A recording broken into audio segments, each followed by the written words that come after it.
Hello everybody and welcome to B-Loop Studios. For today's tutorial we're going to take a look at how you can make a UK-based wob sound within Serum that sounds something like this.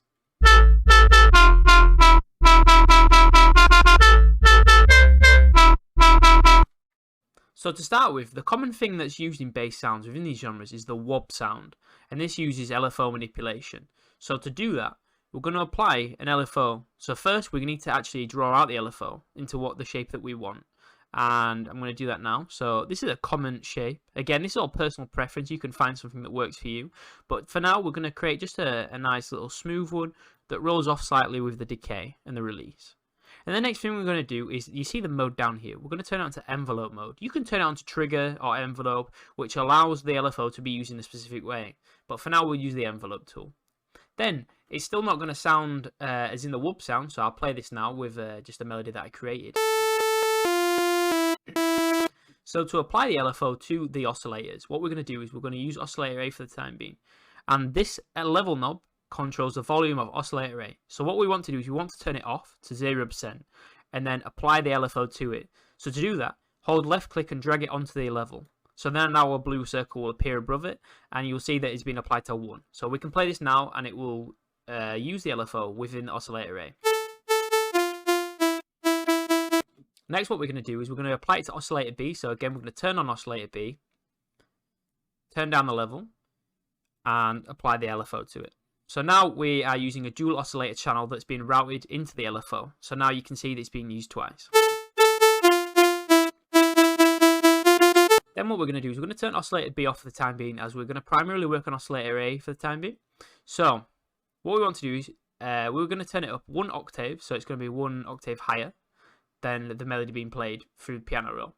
And then we're going to turn it up to 7 semitones. Again, you could use you could use 4, you could use 5, sometimes 12, depending on the sound you're going for. But plus 7 is usually the more melodic sound.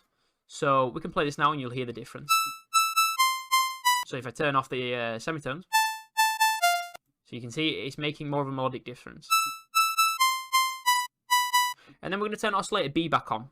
And we're not going to apply the semitones to this yet because we're going to actually use FM synthesis, which will be using this oscillator. So we'll play it now.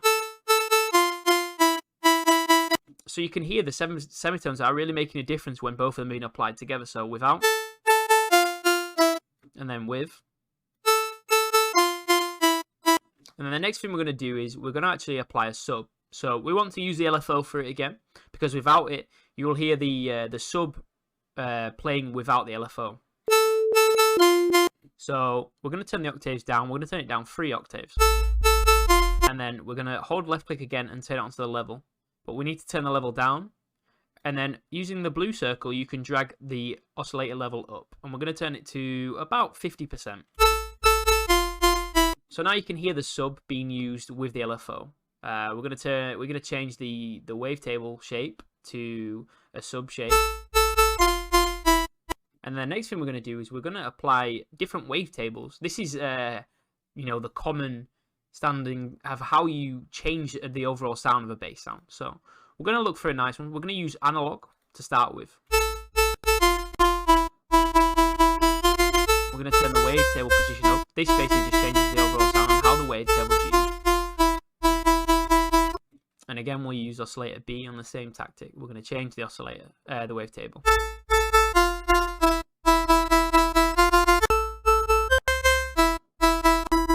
You can turn the octaves down to make something unique. Next, we're going to apply a filter. So to start, we're going to apply to A, to B, to the noise, and to the sound. The noise is not going to be used currently, but it's worth applying it for now anyway. Then we're going to turn the cutoff down to about 78 Hz. Again, this is personal preference. And the next thing we want to do is we want to apply the LFO to the cutoff. So we're going to drag it again, and then we're going to turn it down a little bit on the cutoff. We're going to turn the resonance off for the time being. Again, this is something you can apply the LFO to allow for more harmonics to be pushed within the mid frequency. So we can experiment with this. We're going to turn the drive up to add distortion. Not too much though, because we're going to add distortion eventually. And then the next thing we're going to do is we're going to actually use FM. So we're going to use FM from Oscillator B which allows oscillator A to be the primarily used oscillator. So again, we'll use FM, and we're going to turn it up a little bit. Be careful with how you use FM, because too much can obviously make a very strange sound such as this. So again, you want to just apply it to your liking.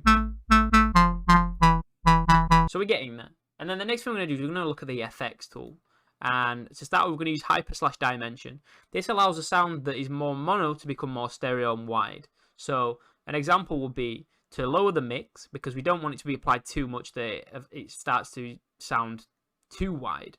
The size is then going to be decreased, and the mix is going to be turned up slightly because it starts on 0%, so which would mean it's not used. And then we're going to increase it again to about 11%. About 11%. So without, you can hear the difference it's making on the stereo fielding. The next thing we're going to do is going to add distortion. So I like to use diode too, but this is a very heavy distortion unit, so be careful with how you use it. Actually, I'll use tube today. So it's starting to add the distortion to it now. So again, we're gonna experiment with this. We're gonna turn the hyperdimension on because I forgot to turn it on. Whoops. And then we're gonna add a compressor. We're gonna add a compressor to it, and we're gonna turn it into a multiband compressor, which allows you to manipulate both the highs, mids, and the low frequencies within the range. So to start with, we're gonna turn the gain up slightly to add a little bit of volume into the input, and then we're gonna turn the release down slightly, so it's quite quick release, and you also want quite quick attack because the LFO is already being used. The threshold, make sure to listen to the sound as you apply the threshold, because you will hear how the compressor is being applied. And then we're going to turn the highs down because the compression is pushing it a little bit too much. And then next thing we want to do is we want to apply a second filter to it to keep going on that whoop sound with the envelope. So I want to turn the cutoff down and turn the LFO up slightly again. Apply the LFO. Then we're going to turn the drive up to add more distortion through the filter unit. And